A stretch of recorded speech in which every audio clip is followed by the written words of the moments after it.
Assalamualaikum warahmatullahi wabarakatuh. Perkenalkan, nama saya Melisa dari kelas Akuntansi Syariah 1 dengan NIM 20110503030. Baik, di sini saya akan mempresentasikan tentang keistimewaan Islam Nusantara. Seperti yang kita ketahui, keistimewaan Islam Nusantara muncul di Nusantara disebabkan kehadiran pedagang-pedagang Muslim dari negeri Arab dan Persia sejak abad ke-7 sampai abad ke-9 Masehi. Pemunculan Islam Nusantara merupakan ciri khas Indonesia, di mana Islam Nusantara ini dinyatakan sebagai agama yang universal, dimanifestasikan dalam ajarannya yang mencakup hukum agama, fikih, kepercayaan, tauhid, serta etika akhlak. Meskipun Islam Nusantara memberikan nuansa baru dalam beragama Islam dengan memasukkan budaya dalam agamanya, namun cara beragama seperti ini tidak menghilangkan kemurnian ajaran Islam itu sendiri, dengan menjadikan Al-Quran dan hadis sebagai pedoman dan tuntunan dalam kehidupan sosial masyarakat Indonesia. Dalam beragama, Islam mengajarkan untuk saling menghargai dan saling toleransi. Agama yang mengajarkan penganutnya untuk saling menyayangi, mengasihi, dan mengayomi tanpa memandang ras, kebangsaan, serta struktur sosial. Hal ini sejalan dengan Islamnya Indonesia yang biasa disebut Islam Nusantara. Dapat dikatakan seseorang yang menjalani agama itu termasuk orang yang menghayati agamanya dengan cara intrinsik. Agama dijadikan sebagai pedoman hidup, dijalankan dan diamalkan sesuai dengan keyakinannya. Pada tataran sosial, nilai-nilai agama dijadikan sebagai dasar dalam mengambil kebijakan hidup. Selanjutnya, keistimewaan Islam Nusantara dari sisi akidah.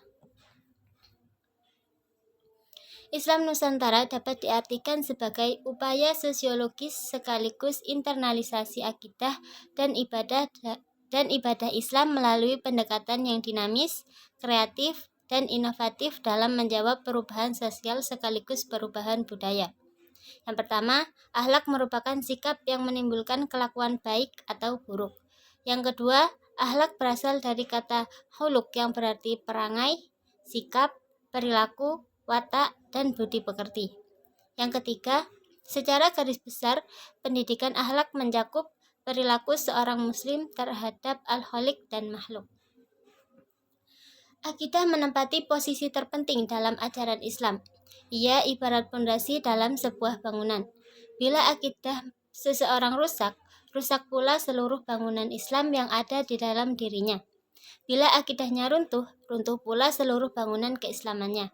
Bahkan bagian-bagian Islam yang berupa syariat, muamalah, dan akhlak tak mungkin dapat ditegakkan dalam masyarakat Muslim sebelum akidah mereka luas, lurus, dan mengakar kuat di hati sanubari.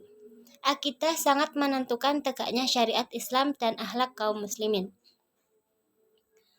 Seperti yang diriwayatkan oleh Al-Imam Al-Bukhari dalam kitab sahihnya dari Ibnu Umar bahwa Rasulullah SAW pernah bersabda yang artinya Islam dibangun di atas 5 pilar. Yang pertama, syahadat bahwa tidak ada ilah yang berhak diibadahi selain Allah dan Muhammad adalah Rasulullah. Yang kedua, menegakkan sholat. Yang ketiga, menunaikan zakat. Yang keempat, berhaji. Dan yang kelima, puasa di bulan Ramadan. Baik, untuk selanjutnya, keistimewaan Islam Nusantara dari sisi syariah. Dalam pluralitas dan keberagamaan antara umat dan bangsa-bangsa dalam kerangka kesatuan manusia, filsafat ini mencetak peradaban Islam dengan ciri yang moderat, menyelaraskan antara kekhasan individual yang dimiliki oleh masing-masing umat dan bangsa, dengan keutamaan atau keburukan yang terjadi pada semua umat dan bangsa. Maka yang terjadi kemudian adalah rasa bangga terhadap kekhasan dan keutamaan yang dimiliki tanpa mengingkari kekhasan dan kelebihan yang lain. Sikap ini tampak dalam peradaban Islam, sehingga hal itu dapat mengalahkan kecenderungan fanatisme non-Arab dan fanatisme kekabilahan Arab seluruhnya. Kajian ini menarik dari Islam Nusantara adalah platform untuk menegaskan kembali bahwa Islam di negeri ini mengadaptasi nilai-nilai lokal yang menjadi ciri khasnya. Warisan-warisan ulama menjadi bagian penting dari transformasi keilmuan Islam Nusantara. Ekspresi Islam Nusantara dihadirkan terkait dengan kenyataan bahwa berkat dinamika tersebut, budaya Nusantara mengembangkan ciri-ciri yang khas, yakni unsur-unsur yang menekankan pada kedamaian, harmoni, dan silaturahim atau kerukunan dan welas asih, yang sebenarnya hanya merupakan manifestasi dari inti ajaran Islam itu sendiri. Memang, kenyataan ini disumbang baik oleh budaya khas Nusantara pra-Islam maupun oleh kenyataan bahwa Islam yang dihayati oleh mayoritas Muslim di negeri ini didasarkan pada wasatiyah atau modernisasi, tawazun atau keseimbangan, dan tasamuh atau toleransi. Islam yang selama ini orang jalani ternyata menjadi unik dan menarik setelah maraknya fenomena keberagamaan kelompok di luar yang menamakan diri Muslim dan membawa bendera Islam, namun membuat gelisah dunia. Dunia yang kemudian bertanya-tanya tentang Islam yang rahmatan lil alamin, Islam yang ramah, damai, dan teduh pun mendapatkan jawaban dari perilaku keislaman kita yang ada di Nusantara ini. Maka, kalau Islam yang dijalani di Nusantara ini ternyata dapat membantu peradaban tidak hanya di Indonesia tapi dunia. Tapi harus realistis, perilaku keislaman itu sendiri saat ini sudah mulai terganggu oleh berbagai pengaruh dari luar. Sebagai bangsa Indonesia yang beragama Islam, sudah barang tentu ikut memperkokoh dan mempertahankan cara kita berislam selama ini, seperti yang diajarkan oleh guru-guru Islam yang memperoleh Islam dari guru-guru mereka, dari guru-guru yang sebelumnya dengan sanad yang bersambung hingga Rasulullah SAW. Baik, untuk selanjutnya, keistimewaan Islam Nusantara dari sisi tasawuf. Abu Bakar Aceh menyebutkan di Indonesia terdapat sekitar 41 ajaran thariqat, sedangkan Nahdlatul Ulama atau NU melalui Jamiah Thariqat Mu'tabaroh An-Nahdiyahnya mengatakan jumlah thariqat di Indonesia yang diakui keabsahannya atau Mu'tabaroh sampai saat ini ada 44 thariqat. Tasawuf merupakan ilmu pengetahuan yang mempelajari cara seseorang berada sedekat mungkin dengan Allah Subhanahu wa Ta'ala. Kaum orientalis barat menyebutnya sufisme, dan bagi mereka kata sufisme khusus untuk mistisme dalam Islam. Thariqat berarti jalan raya atau road atau jalan kecil atau gang. Kata thariqat secara bahasa dapat juga berarti metode, yaitu cara yang khusus mencapai tujuan. Secara terminologi, istilah kata thariqat berarti jalan yang harus ditempuh oleh seorang sufi dalam mendekatkan diri kepada Allah Subhanahu wa Ta'ala. Kemudian digunakan untuk menunjuk suatu metode psikologi moral untuk membimbing seseorang mengenal Tuhan lebih dekat lagi. Hal yang wajar apabila dalam perkembangan dakwah Islam selanjutnya, tasawuf dan thariqat mempunyai 312. Dr. Haji Anwar Sewang. Pengaruh besar dalam berbagai kehidupan sosial, budaya, dan pendidikan yang banyak tergambar dalam dinamika dunia pesantren atau pondok. Pada umumnya, tradisi pesantren bernafaskan sufistik karena banyak ulama merafiliasi dengan thariqat. Mereka mengajarkan kepada pengikutnya amalan sufistik.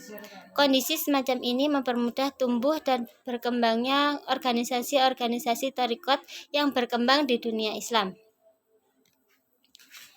Baik, untuk selanjutnya, keistimewaan Islam Nusantara dari sisi budaya. Islam datang untuk memperkaya dan mengislamkan tradisi dan budaya yang ada secara tadriji atau bertahap. Bisa jadi butuh waktu puluhan tahun atau beberapa generasi. Pertemuan Islam dengan adat dan tradisi Nusantara itu kemudian membentuk sistem sosial, lembaga pendidikan seperti pesantren, serta sistem kesultanan. Tradisi itulah yang kemudian disebut dengan Islam Nusantara, yakni Islam yang telah melebur dengan tradisi dan budaya Nusantara.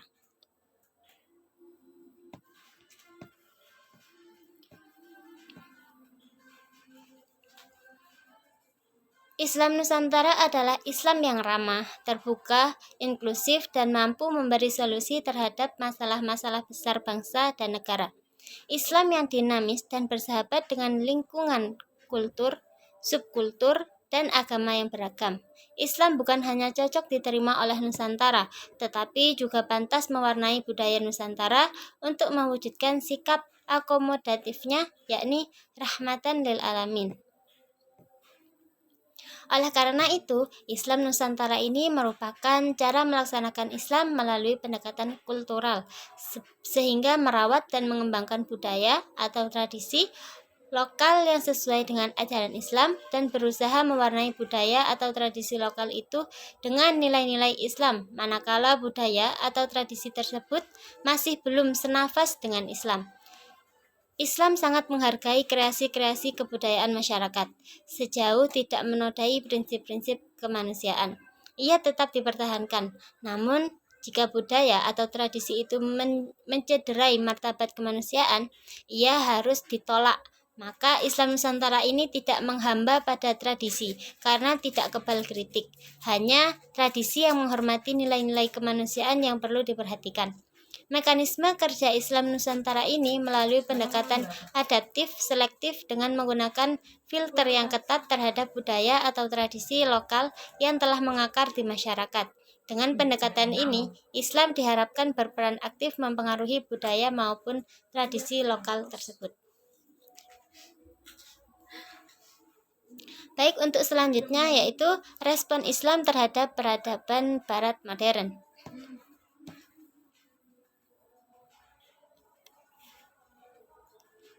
Selanjutnya, keistimewaan Islam Nusantara dari sisi politik.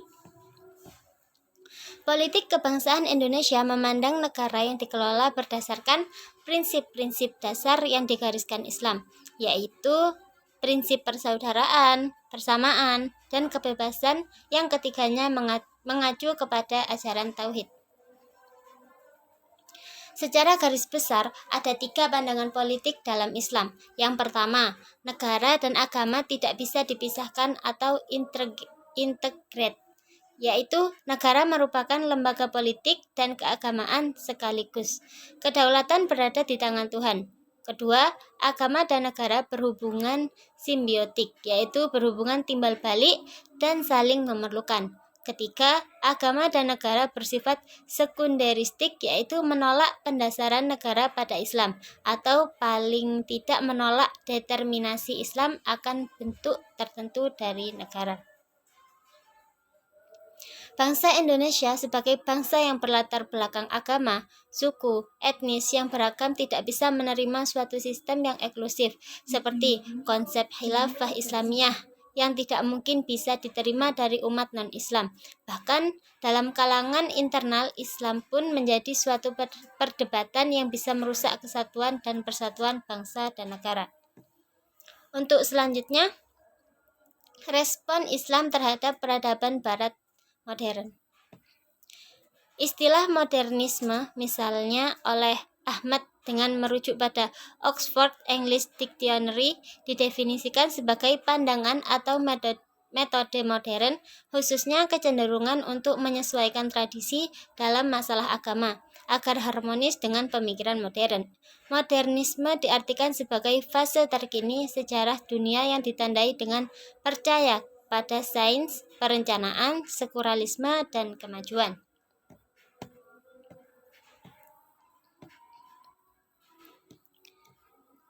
Istilah modern berasal dari bahasa Latin modo yang berarti yang kini. Meskipun istilah ini sudah muncul pada akhir abad ke-5 Masehi yang digunakan untuk membedakan keadaan orang Kristen dan orang Romawi dari masa pagan yang telah lewat, namun istilah ini kemudian lebih digunakan untuk menunjuk periode sejarah setelah abad pertengahan, yakni dari tahun 1450 Masehi sampai sekarang. Periode modern sejarah perkembangan peradaban Barat bukanlah sebuah periode yang muncul begitu saja di ruang hampa, melainkan ada keterkaitan dengan periode-periode sebelumnya. Periode modern dalam perspektif sejarah di satu sisi jelas merupakan reaksi dari periode sebelumnya, yakni periode pertengahan, di mana dalam periode ini gereja sedemikian rupa mendominasi seluruh aspek kehidupan manusia, dan di sisi lain merupakan revitalisasi dari peradaban klasik Yunani, diawali dengan gerakan Renaissance yang berlangsung pada abad 15 dan 16. Humanisme dan reformasi manusia barat modern ingin melepaskan diri dari dominasi gereja yang sedemikian rupa mengungkung kebebasannya. Dengan kebebasan itulah manusia barat modern mampu mengembangkan peradabannya sedemikian cepat sehingga mencapai kemajuan seperti sekarang ini. Dengan demikian, dapatlah dikatakan bahwa yang menjadi elan vital dan kemajuan Barat modern adalah pandangan dunianya yang menekankan sentralnya peran akal, kebebasan, dan otonomi manusia. Dengan itu, manusia Barat dapat menciptakan dan menentukan dunianya, membuat sejarah dan masa depannya sendiri.